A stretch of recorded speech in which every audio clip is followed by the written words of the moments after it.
तो दोस्तों आज हम फिर से आपके लिए लेकर आए हैं देश दुनिया की तमाम ताजा बड़ी खबरें। सबसे पहली बड़ी खबर में आपको बताएंगे दोस्तों कि गाजा पट्टी में चल रहे युद्ध में इजराइल का साथ देने पर अमेरिका के राष्ट्रपति को चुकानी होगी भारी कीमत।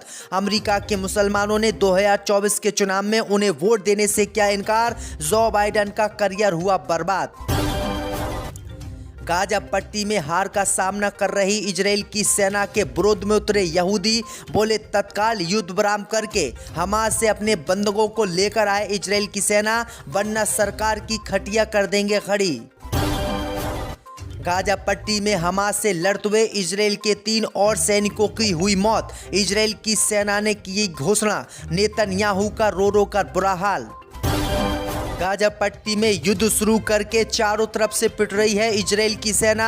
अब हिजबुल्लाह ने उत्तरी इजराइल पर किया भीषण हमला। इजराइल का एयर डिफेंस सिस्टम हुआ तबाह। इजराइल के सैनिकों ने भागकर बचाई जान। मोदी सरकार अपनी सेना मालदीव से हटाने को हुई राजी। पीएम मोदी से चर्चा के बीच मालदीव के राष्ट्रपति ने कर दिया ऐलान। तो दोस्तों सभी खबरों को आपको एक एक कर बताने वाले हैं। वीडियो को लाइक कर चैनल को सब्सक्राइब कर दें। इसी बीच पर तो दोस्तों अगली खबर की ओर, तो इजराइल हमास की जंग में इजराइल का साथ देना अमेरिका के राष्ट्रपति जो बाइडेन को पड़ा भारी। अमेरिका के मुसलमानों ने 2024 में जो बाइडेन को वोट देने से किया इनकार। दोस्तों आपको बता दें कि इजराइल और हमास के बीच गाजा पट्टी में चल रही जंग में इजराइल का साथ देने पर अमेरिका के राष्ट्रपति जो बाइडेन को बड़ा झटका लगा है। दरअसल आपको बता दें कि अमेरिका के मुसलमानों ने 2024 में उन्हें वोट देने से इनकार कर दिया है। दरअसल आपको बता दें कि जब इजराइल और हमास की जंग शुरू हुई थी तो अमेरिका के राष्ट्रपति जो बाइडेन ने इजराइल का साथ दिया था और इजराइल को हथियार भी पहुंचाए थे। इसी बात से अमेरिका के मुसलमान नाराज हो गए और उन्होंने अमेरिका के राष्ट्रपति जो बाइडेन को वोट देने से 2024 में इनकार कर दिया, क्योंकि आपको बता दें कि 2024 में अमेरिका में राष्ट्रपति के चुनाव होने हैं। तो ये बड़ी अपडेट आई दोस्तों कि इजराइल का साथ देकर अमेरिका के राष्ट्रपति जो बाइडेन को भारी पड़ा। इसी बीच पर तो दोस्तों अगली खबर की ओर, तो गाजा पट्टी में हमास के साथ लड़ाई में इजराइल को लगा झटका। इजराइल के 3 और सैनिकों की हुई मौत। दोस्तों आपको बता दें कि इजराइल और हमास के बीच गाजा पट्टी में चल रही लड़ाई में हमास के साथ चल रही लड़ाई में इजराइल के 3 और सैनिक आज मारे गए हैं। इजराइल की सेना ने इसकी जानकारी दी है। इजराइल की सेना ने बताया है कि मृतक सैनिकों की पहचान मेजर नेरिया शेर के रूप में हुई है। दूसरा जो जवान है उसका नाम बेन जुस्मान है, इसकी उम्र 22 साल है। वहीं तीसरा जवान है सर्जेंट विंजामिन, इसकी उम्र 19 साल है। वहीं आपको बता दें कि ये बख्तरबंद गाड़ी से गाजा पट्टी में प्रवेश किए थे और हमास के ठिकानों पर इन्होंने गोलाबारी की थी। वहीं हमास ने जवाबी कार्रवाई की थी और एंटी टैंक मिसाइल से इनकी बख्तरबंद गाड़ी पर हमला किया, जिसमें वो गाड़ी तबाह हो गई और इन तीनों सैनिकों की मौत हो गई। तो ये बड़ी अपडेट आ रही दोस्तों कि हमास के लड़ाके इजराइल को बड़ा झटका गाजा पट्टी में दे रहे हैं। इसी बीच पर तो दोस्तों अगली खबर की ओर, तो तेलंगाना में असदुद्दीन ओवैसी की पार्टी ने बीजेपी को चटाई धूल। 9 में से 7 सीटें जीत कर रचा इतिहास। दोस्तों आपको बता दें कि तेलंगाना विधानसभा चुनाव के आए नतीजों ने असदुद्दीन ओवैसी की पार्टी को गदगद कर दिया है। खबर सामने निकल कर आई दोस्तों कि इस बार ओवैसी की पार्टी ने 9 सीटों से उम्मीदवारों को उतारा था, जिसमें से एक हिंदू कैंडिडेट भी था। लेकिन अब खबर सामने निकल कर आई दोस्तों कि असदुद्दीन ओवैसी की 9 की बजाय 7 सीटों पर जीत हासिल किए हुए है और जो हिंदू उम्मीदवार को असदुद्दीन ओवैसी की पार्टी ने टिकट दिया था वो भी चुनाव जीत गया है। वहीं आपको बता दें कि ओवैसी की पार्टी से चुनाव लड़ रहे हिंदू कैंडिडेट यादव को हार का सामना नहीं करना पड़ा है, उन्हें 25,000 से जीत मिली है। तो ये बड़ी अपडेट आ रही है दोस्तों कि असदुद्दीन ओवैसी की पार्टी ने तेलंगाना में काफ़ी अच्छा प्रदर्शन किया था। वहीं इससे पहले जो विधानसभा के चुनाव तेलंगाना में हुए थे तो उसमें कुल ओवैसी की पार्टी ने 5 सीटें जीती थी, लेकिन इस बार ओवैसी की पार्टी 7 सीटें जीत पाई है। इसी बीच पर तो दोस्तों अगली खबर की ओर, तो गाजा पट्टी में हार का सामना कर रही इजराइल की सेना 50 दिन के बाद भी बंदियों को छुड़ाने में नाकाम। दोस्तों आपको बता दें कि गाजा पट्टी में इजराइल और हमास के बीच चल रहे युद्ध में इजराइल की सरकार को हार का सामना करना पड़ रहा है। खबर सामने निकल कर आई दोस्तों कि इजराइल की सरकार ने चाहे कितने भी बम हमास के ठिकानों पर गिराए हों, चाहे कितने ही फिलिस्तीनियों की हत्या की की हो, लेकिन अभी तक वो अपनी बंदियों को छुड़ाने में हमास से नाकाम रही। और इजराइल की मोसाद, जो दुनिया की सबसे खतरनाक कंपनी मानी जाती है, वो इजराइल के बंदियों का पता तक नहीं लगा पाई कि आखिरकार हमास के लड़ाकों ने उनको कहां बाहर रख रखा है। वहीं अब खबर सामने निकल कर आ रही दोस्तों की जो 42 बंदी हमास के लड़ाकों ने 6 दिनों के युद्ध विराम में रिहा कर दिए थे, और जो बाकी बंदी हमास के कब्जे में इजराइल के हैं, उन्हीं को लेकर अब इजराइल की सेना और सरकार के खिलाफ यहूदी विरोध प्रदर्शन कर रहे हैं और मांग कर रहे हैं कि इजराइल की सरकार तत्काल युद्ध विराम रोके और अपने बंदियों को रिहा करवाए हमास से। तो ये बड़ी अपडेट आ रही दोस्तों कि हमास के सामने इजराइल ने फिर से घुटने टेक दिए हैं। इसी बीच पर तो दोस्तों अगली खबर की ओर तो उत्तरी इजराइल में हिजबुल्लाह ने किया जोरदार हमला। इजराइल के एयर डिफेंस सिस्टम को बनाया निशाना, सेना रोकने में नाकाम।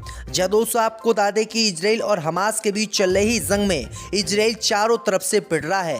गाजा पट्टी में हमास के लड़ाके उसे चुन चुन कर पीट रहे हैं, तो उत्तरी सीरिया इलाके से हिजबुल्लाह और हूती उस पर लगातार हमला कर रहे हैं, जिससे इजराइल परेशान हो गया और उसकी समझ में नहीं आ रहा है कि आखिरकार वो करे तो करे क्या।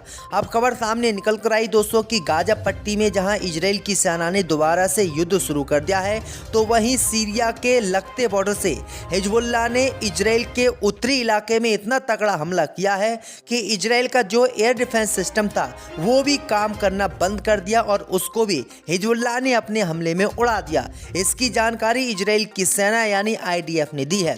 उसने बताया है कि उत्तरी इजराइल में हिजबुल्लाह ने इतना बड़ा हमला किया है कि उसका जो सीरिया की सीमा पर एयर डिफेंस सिस्टम लगा हुआ था वो भी तबाह हो गया है और उसने भी काम करना बंद कर दिया है और सैनिकों ने उस ठिकाने से भागकर जान बचाई है। तो ये बड़ी अपडेट आ रही दोस्तों कि इजराइल की इतनी बुरी भद्द पिट रही है कि उसे समझ में नहीं आ रहा है कि आखिरकार वो करे तो करे क्या। इसी बीच पर तो दोस्तों अगली खबर की ओर तो भारत अपनी सेना मालदीव से हटाने को हुआ राजी।